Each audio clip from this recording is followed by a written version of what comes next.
उन्नाव के संत शोभन सरकार को तो किसी ने नहीं देखा या वो टीवी पे सामने नहीं आए। उनकी तरफ से ओम बाबा हमेशा सामने आते रहे। मोदी को ललकारने वाली चिट्ठी के मामले में भी, खजाने की खोज के मामले में भी। अब पता चला है वो पहले कभी कांग्रेस में हुआ करते थे। क्या है उनकी पूरी कहानी, देखिए।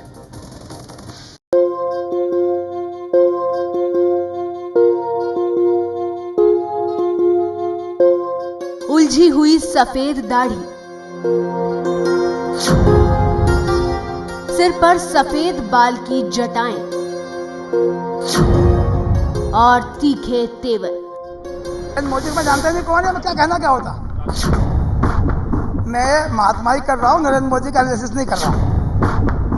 किलो से ज्यादा आज तक कभी सोना हिंदुस्तान में नहीं पाया गया। इतना मात्रा में सोना पाया जाना बड़ा, आपको नहीं लगता है कि केदारनाथ की त्रासदी पहले कभी नहीं, हिंदुस्तान में एक ही बार हुई है। उम्र करीब 70-75 साल, लेकिन फिर भी जोश युवाओं जैसा, और उस पर कैमरों पर आसानी से बयान देते बाबा। शिकवा महात्माओं को कभी किसी से नहीं होता मित्र। तुमने एक बात कही, तुमको मैंने जवाब दे दिया। काहे का उधार रह गया? उधार कहाँ रह गया? मैं जब तुम्हारा हिसाब में चुका दिया नगद। बदन पर एक कपड़ा लपेटे हुए साधु जैसा रूप, लेकिन अगले ही पल अंग्रेजी के शब्दों से हैरान करते ओम बाबा। शोभन सरकार प्रभावशाली महात्मा है, वो है महात्मा। मैं महात्मा नहीं, ध्यान रखना। आई एम नॉट महात्मा। ये वो साधु हैं जिन्हें ना तो मोबाइल से परहेज है और ना ही बाइक की सवारी से। एएसआई भले ही कुछ कहती रहे, पर ओम बाबा अब भी अपने 21,000 टन सोने के दावों पर कायम है। जहाँ तक इस जोड़िया खेला का सवाल है, जितना अब तक की खुदाई में जो कुछ भी निकला है मिट्टी पत्थर, वो भी 2-4-5 किलो सोने की कीमत के बराबर तो है ही कम से कम। नंबर 1 सुनिए, इसके बाद जिस दिन 16 फीट पर पहुंचेगा, मैं फिर वादा कर रहा हूँ देश के सामने कि हवाई जहाज मंगाना पड़ेगा यहाँ के लोगों को, और हवाई जहाज से सोना जाएगा। शरद यादव मेरे मित्र, जो बहुत पहले कभी नहीं हुआ, वो अक्सर कई बार होता है। शोभन सरकार के ये वो शिष्य हैं जिन्होंने मोदी के शोभन सरकार पर बयान देने के बाद सीधे मोदी को राजनीतिक सवालों से ललकार दिया था। मजबूरन बीजेपी और मोदी को इस मुद्दे पर झुकना पड़ा। वो जो उन्होंने ट्वीट किया है, उस संदेश को पूज्य महाराज जी के श्री चरणों में देने के लिए मैं उपस्थित हुआ। महाराज जी से प्रार्थना करिए, और उन्होंने कहा कि श्री नरेंद्र मोदी जी ने जो ट्वीट किया है वो आपके श्री चरणों में प्रस्तुत है। मैं समझता हूँ नरेंद्र भाई मोदी का आज का ट्वीट उनकी भूल सुधार का स्पष्ट संकेत है, और भूल सुधार के बाद उन बातों को छोड़ देना चाहिए। हम महात्मा हैं, किसी के पीछे राजनीति नहीं करेंगे, हमारी ओर से कोई शिकायत नहीं करनी पड़ेगी। वैसे मोदी पर हमले के बाद से ही बीजेपी के अंदर खाने सवाल उठ रहे थे कि कहीं ओम बाबा का कांग्रेस से कनेक्शन तो नहीं है। एबीपी न्यूज ने पड़ताल की तो पता चला कि बाबा अतीत में कांग्रेस से जुड़े रहे हैं और उनकी जड़ें मेरठ तक जाती हैं। ओम अवस्थी जी की जन्मभूमि तो कन्नौज है, लेकिन कर्मभूमि उनकी मेरठ रही, चूंकि उनके पिताश्री यहाँ तहसील में कर्मचारी थे। इसके साथ साथ उनकी शिक्षा दीक्षा भी मेरठ में ही हुई। ओम अवस्थी ने मेरे साथ यूथ कांग्रेस में और कांग्रेस में सक्रिय रूप से अपना योगदान दिया और काम करते थे। जहाँ तक कांग्रेस कनेक्शन की बात है, तो मित्र, अगर मैं तुम्हारे सामने खड़ा हूँ तो एक बात तो जाहिर है कि मेरा जन्म कहीं न कहीं हुआ, कोई अस्पताल होगा, कोई मकान कहीं रहा होगा, कोई मेरे माँ होंगे, कोई बाप होंगे, कोई भाई होंगे, भतीजे होंगे, कहीं पढ़ा और कहीं लिखा। मेरठ के इसी घर में आज से करीब 40 साल पहले ओम बाबा अपने पिता के साथ रहा करते थे। ओम बाबा के पिता सरकारी कर्मचारी थे। मैं तो उन्हें सन 75 से जानता हूँ।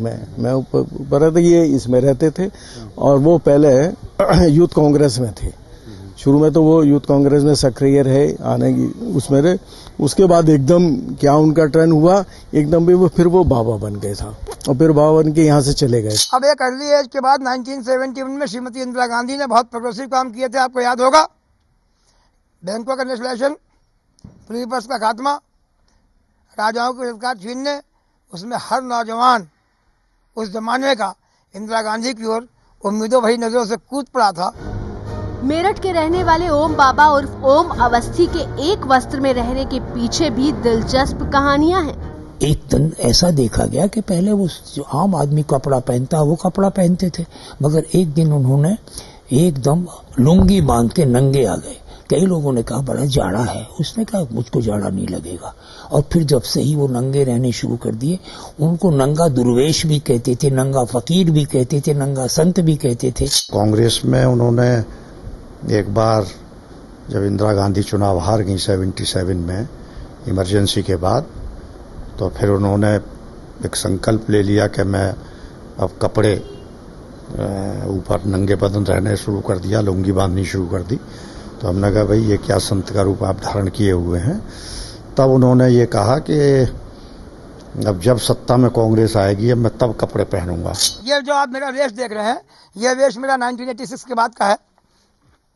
ये वेश मेरा 1986-87 के बाद का है, और वो भी अपने स्वयं के प्रयोग के लिए, न किसी के शरण में आया था। पहले वेश ले लिया था, गुरु भी इसके 5 साल के बाद मिले थे। कोई कसम नहीं है तो तपस्या करने कोई कसम नहीं। आप अभी लाओ, मैं अभी बेल बटन पहन लूँ आपके सामने, मैं बिल्कुल वही हूँ जैसे आप हैं। बस सिंपल बात है कि ये मेरी ड्रेस है। मैंने कई बार क्लेम किया मैं साधु नहीं, मैं महात्मा नहीं। जब कोई साधु और महात्मा और शेर महाराज जी कहता है तो यकीन जानिए चोट लगती है, क्योंकि ये शब्द, ये उच्चारण उन महान लोगों के लिए है। अगर मुझ जैसे लोगों के प्रयोग होते हैं तो ये उनका अपमान है जिनके लिए बने हुए हैं। मेरठ में ओम बाबा के इतिहास को जानने वालों ने एबीपी न्यूज को बताया कि 1972 में ओम अवस्थी कांग्रेस के सदस्य बने थे। अच्छे वक्ता होने की वजह से पार्टी ने मेरठ यूथ कांग्रेस में महामंत्री का पद दिया। जानने वाले कहते हैं कि ओम अवस्थी सामाजिक जीवन से खुद को अलग करते चले गए और आखिरकार संन्यास ले लिया। आपके मेरठ चैनल है, सुबोध कुमार जी हैं, जनता एक्सप्रेस है, एक मेरी लाइम लाइफ रही है। मेरा यह जीवन 84 के बाद चालू हुआ है। श्रीमती इंदिरा गांधी जी की डेथ के बाद जयप्रकाश आंदोलन शुरू हुआ, उनसे प्रभावित हुआ तो मैंने अपना यज्ञोपवीत मेरठ कॉलेज में जयप्रकाश जी की उपस्थिति में तोड़ा। उस समय केसी यादव, शरद यादव, नीतीश कुमार जी, ये सब जेपी आंदोलन की मूवमेंट की उपस्थित थे। हमने भी जयप्रकाश जी के साथ में काफी देर तक मूवमेंट में साथ भी दिया। इसके बाद खजाने की खबर सामने आने के बाद इलाके के लोगों को पता चला कि ये तो वही ओम अवस्थी हैं जो कभी मेरठ की गलियों में घूमा करते थे। अभी ये साफ नहीं है कि ओम बाबा शोभन सरकार के साथ कब और कैसे जुड़े, लेकिन फिलहाल तो बाबा शोभन सरकार की आवाज और चेहरा बने नजर आ रहे हैं।